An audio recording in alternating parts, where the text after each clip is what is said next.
Hey guys, this is a little bit of a different video of what I usually do. So today I'm going to be changing up my motherboard in my PC. So what I've got here is, firstly I've got a Fractal Design Define S case. It's a mid-tower. I've got the Corsair RM1000 power supply. I know this is quite overpowering, but in the future I have plans to go SLI, so obviously still that would be a little bit too overdone, but you know, why not go over on your power supply? It's cheap. So anyway, onto everything else. So I've got a Z87 motherboard, Asus motherboard at the moment, but I'm changing it out to a Z97 MSI Gaming 5. Then I've got a Asus 1070, GTX 1070. This is the Strix edition, so it's got 3 fans. Keeps nice and cool. Then I've got the Corsair H115i cooler, and I've got a i7-4790K CPU, which was overclocked to 4.8. But yeah, then the motherboard started giving me errors, which was to be expected because it's been overclocked for about 4 years or so. So chucking in a new graphics card and lots of new fans and all sorts of stuff on this board, it was stressing it out quite a lot. So I was thinking fair enough when it finally called itself quits.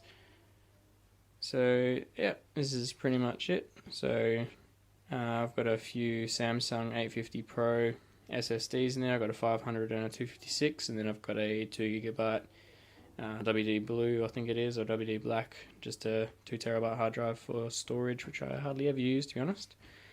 This case is actually really nice. It's got a bottom filter, as you can see.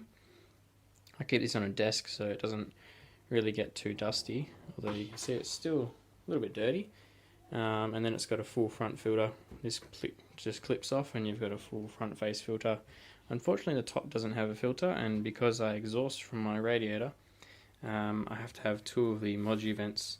It's got some Modu vent system, so I've got the front one in, but because I've got the top ones, the gap between the motherboard and the radiator is about 15 mil, say, and dust can still fall in there, which is a little bit annoying. So you still do get a little bit of dust entry, obviously unless you didn't have a radiator there or you run your radiator on the front. I don't know, but I like it up the top. It's quite out of the way. So this is the board that I've got. It's the Gaming 5. Now you're probably wondering, well, why the hell, when your motherboard called it quits, why don't you just update to a Skylake or something like that? Cost, really.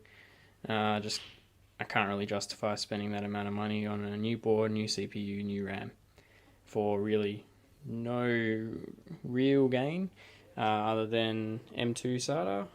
So yeah, RAM speeds, you know, it doesn't really change too much, especially with what I do gaming. And CPU, this one is plenty fast, so I didn't really see the necessary or need to do that. And this board, I got it for $170 Australian, shipped from Amazon, so I thought it's a no-brainer, you know, $170 for a new board, and that'll keep me happy for a long time. So yeah, it's Gaming 5, so it does have an M2 slot, but it is only the PCIe 3, I think it is, Gen 3, Gen 2 maybe, so it's not full speed. It is quicker than a SATA 3 port. It's got about about 800 megabytes maybe transfer rate, max transfer rate, something around there, or maybe a gig, can't really remember, but it's nowhere near M2 standards today, so I don't think I'll really be upgrading. It's not quite worth it.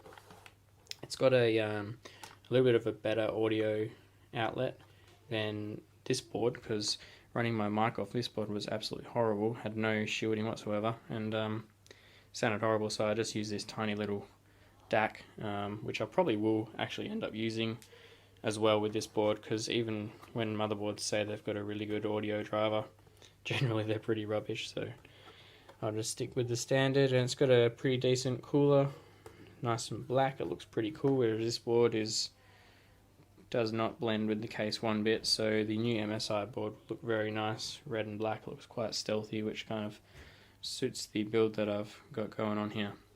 So without further ado, I will strip it all down now, and hopefully I can leave most of the stuff in the computer and just switch the board out.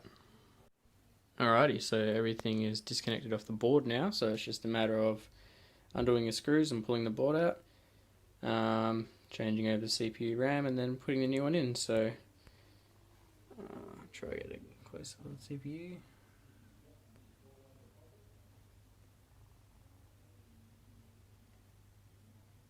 See, it's here, 4970K.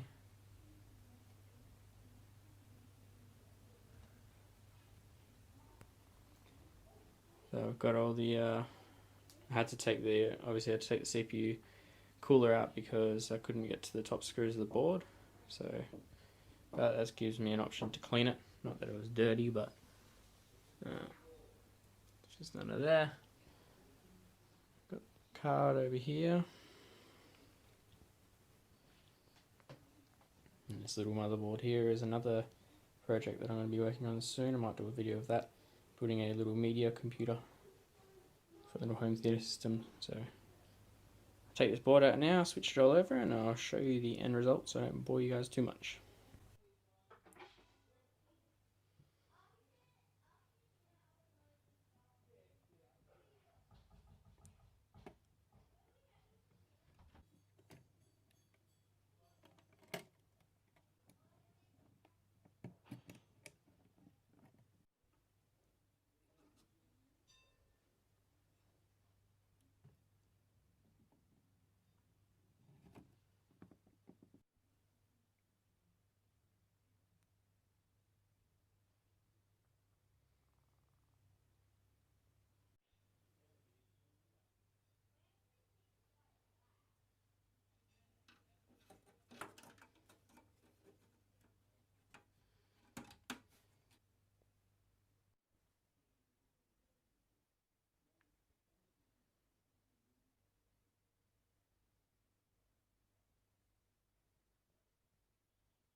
Alrighty, so it is all together and running.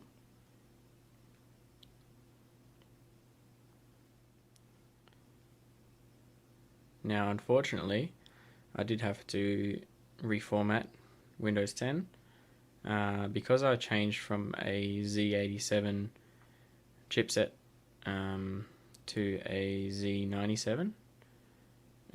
It didn't really like it, so I couldn't uninstall the chipset driver and install the new one, and just a lot of drivers just wouldn't work, and it wasn't running good. It was really slow and just couldn't get it to work, so I just bit the bullet and reformatted it. Now it's really good. So I'm pretty happy with it. The board looks pretty nice and black now, so it's pretty stealthy. So I've overclocked it to 4.7 gigahertz on 1.28 volts. And you can see the idle voltage is around, idle temperature, is around 29 to 30 degrees. So that's pretty cool.